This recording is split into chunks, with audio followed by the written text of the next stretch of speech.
Hello, my name is Mark Ledford, and today I'll be talking about the 7 elements of design. The 7 elements of design are made up of space, line, shape, size or scale, color, texture, and value. I will be talking briefly about these 7 today and show examples of how they can be used. First, we have space. In space, there are 3 types of space, which include negative, positive, and perspective. Negative space is basically the background. Positive space is the center of attention, which is the art. Perspective is how you see the art and how far away things are, and the farther or closer they are, bigger or smaller they are compared to other things. Basically, if you were to take a picture of someone up close to the camera and someone else very far away from the camera, side by side, that would be a good perspective. And in the following 3 types of space, in the next example, we have on the left side, we have an example of positive space. And on the right side of that first image, we have negative space. As you can tell the difference, you can see firsthand what the two depict. You can either see a candlestick or 2 people. And you see it as well, but the colors are swapped in the negative space. In the middle image, you see perspective, whereas you see how far apart things are. It's 3-dimensional.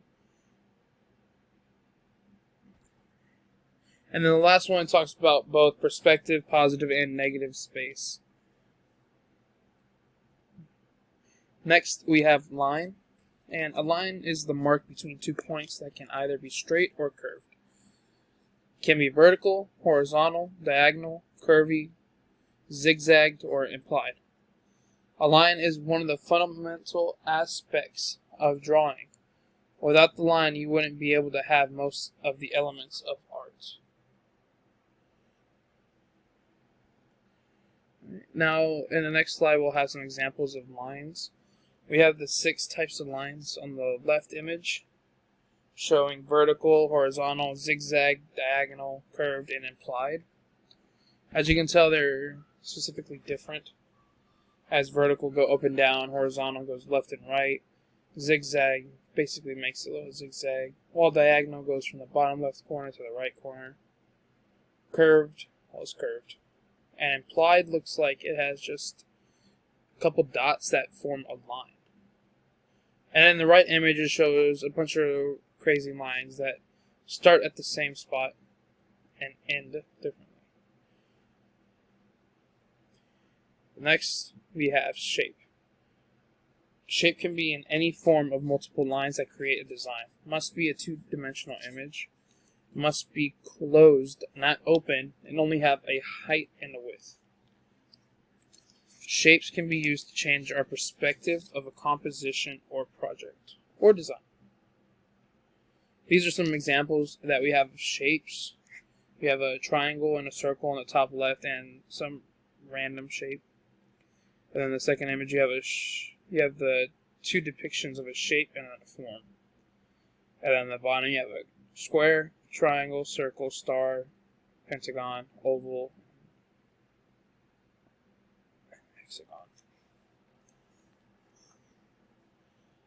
The next one we have is size and scale, which refers to the comparison of other things in the art. The size and scale of objects to another can be of any proportion. Next slide, we have some examples. As you can tell in the first picture, each circle grows bigger in size in comparison to the next. And in the middle, it shows the size and scale graph. And then in the last image, it shows a man fishing on a lake. And there's a fish basically taking his line, but the fish is gigantic. Next, we have color. Different combinations of hue, saturation, and value can add different types of emotions into the mix of the design. It could be dark and mysterious, or it could be bright and happy. Color is something that every design needs in order to make a person react to the design in any way emotional. We have some color wheels here. The first one is just a basic color wheel, while the second we have it more detailed with the names. You have all the way from yellow to violet. Next, we will talk about texture. The surface quality of a shape is basically what texture is. Textures can add detail to a design. The design will pop out and grab the attention of all and have their attention be towards whatever is designed. Here we have some examples. As you can tell in the first image, it shows some examples. It shows smooth, rough, hard, soft, woven, bumpy, or lumpy, jagged, irregular, or rigid. And in the second image, you can tell by the texture and the color of how it feels, how it would feel. And value, well, value is just the tone of color, whether it's lighter or darker than the original. And here's some examples of value. Basically, value shows from white all the way to the darkest of that color, and then it ends with black. And here are my resources. Thank you.